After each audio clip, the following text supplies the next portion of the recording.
New tonight, Senator Chuck Grassley makes a stop in Des Moines today as he campaigns for re-election across Iowa. KCCI's Kayla James was there with questions raised from the recent endorsement Grassley received from former President Donald Trump. Kayla?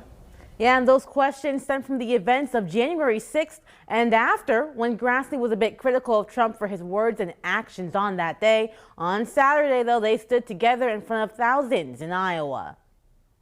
I just want to ask Senator Chuck Grassley just to come up for a second. Halfway through his speech in Des Moines on Saturday, former President Donald Trump is seen sharing the stage with Senator Chuck Grassley as thousands waited to hear his next words. Senator Chuck Grassley has my complete and total endorsement for re-election. And moments later, the senator responds. So if I didn't accept the endorsement of a person that's got 91% of the Republican voters in Iowa, I wouldn't be too smart. I'm smart enough to accept that endorsement.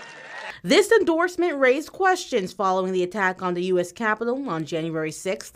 Grassley criticized the former president, saying he showed, quote, poor leadership. A month later, the Iowa senator did vote to acquit Trump.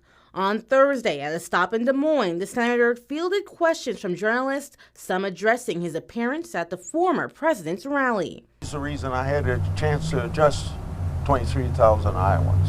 And I took advantage of what I do with most presidents, whether Republican or Democrat. Grassley says he was there to use his speaking time before Trump arrived to point out the Biden administration's policy.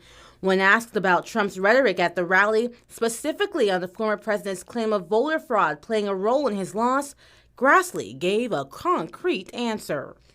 I spoke to that on December the 13th when the electoral votes were cast, and I said President Biden's president of the United States.